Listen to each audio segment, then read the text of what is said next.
Polycystic ඕවරීස් එහෙම නැත්නම් PCOS අද මේ තරුණ කාන්තාවන්ට ඉතාමත් බහුලව තියෙන තත්වයක් හැමෝම වගේ කතා කරන තත්වයක් පොලිසිස්ටික් ඕවරීස් එහෙම නැත්නම් PCOS කියන තත්වය.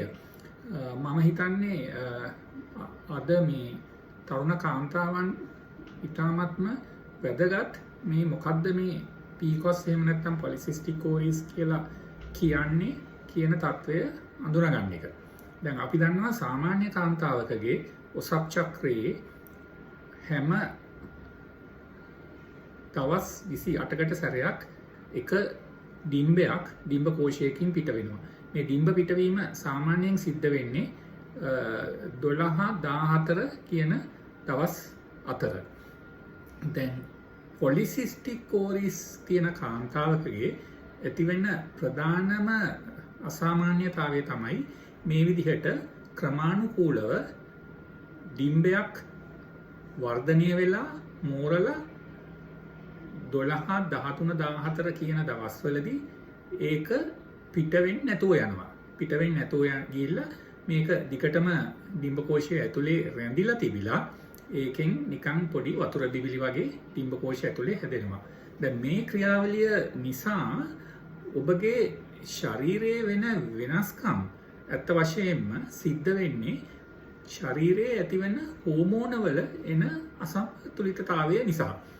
මේක ක්‍රමානුකූලව මේ ඩිම්බ මෝෂණය වෙන්නේ නැති වුණාම ඇඟේ හෝමෝන දෙකක් තියෙනවා. මේ ඊස්ට්‍රජන්, ප්‍රොජෙස්ටරෝන් සහ තවත් හෝමෝනයක් ටෙස්ටෙස්ටරෝන් කියන හෝමෝන් එක. මේ හෝමෝන්ස් දෙක තුනම ඩිම්බ කෝෂ වලින් පිට වෙනවා. මේ හෝමෝන්ස් වල ක්‍රියාකාරීත්වයෙන් තමයි ඔසප් චක්‍රය නියමාකාරව ක්‍රමානුකූලව සිද්ධ වෙන්නේ.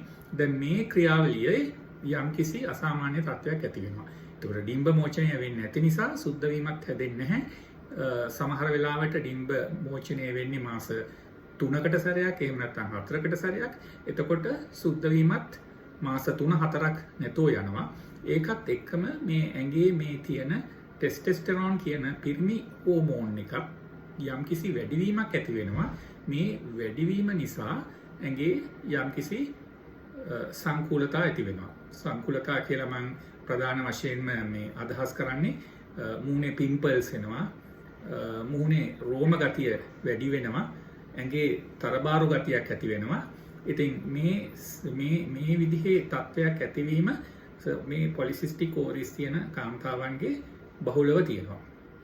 දැන් මේකට අපිට මොකද්ද කරන්න පුළුවන්? ඔබගේ සුද්ධ වීම හැදීම යම්කිසි ප්‍රමාදයක් තියෙනවා නම් එහෙම නැතුව සුද්ධ වීම හැදෙන ප්‍රමාණය ඉතාමත් අඩු ගතියක් තියෙනවා නම්, මූණේ රෝම ගතිය වැඩි වෙනවා නම්, පිම්පල්ස් ගතිය වැඩි වෙනවා නම් මම හිතන්නේ මේ පොලිසිස්ටික් තත්ත්වය තියෙනවද කියලා බලා ගන්න එක වැදගත් වෙනවා. මේක බලා ගන්න පුළුවන් ක්‍රම දෙකක් තියෙනවා.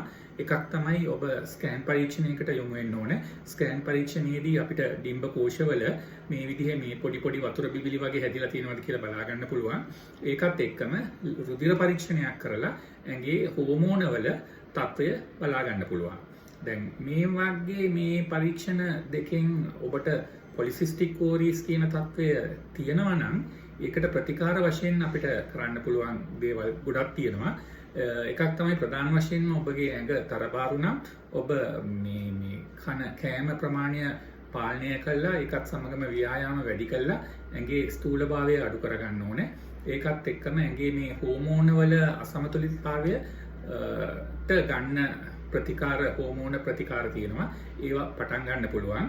ඊටත් අමතරව ඉතාමත්ම වැදගත් වෙන්නේ ඔබ බැඳපු කාන්තාවක් නම්, කසාද බැඳපු කාන්තාවක් නම් ඔබ ගැබ් ගැනීමක් බලාපොරොත්තුව ඉන්නවා නම් ඒ ගැබ් ගැනීම පරක්කු වෙන්න පුළුවන්. එහෙම පරක්කු වීමක් වෙනවා නම් අනිවාර්යයෙන්ම ඔබ ප්‍රසව හා නාරිවේද වෛද්‍යවරයෙක් වෙත යොමු වෙන්න ඕනේ.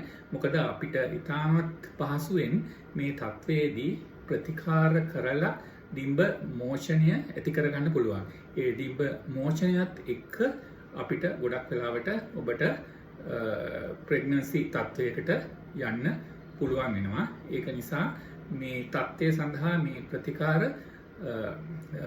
ප්‍රතිකාර ඉතාමත් ලේසියෙන් කරන්න පුළුවන්. එම නිසා ඒ සඳහා යොමුවීම මම හිතන්නේ වැදගත් වෙනවා. ඔබ මේ පොලිසිස්ටික් ඕවරීස් කියන රෝගී තත්වයෙන් පෙළෙනවා නම්.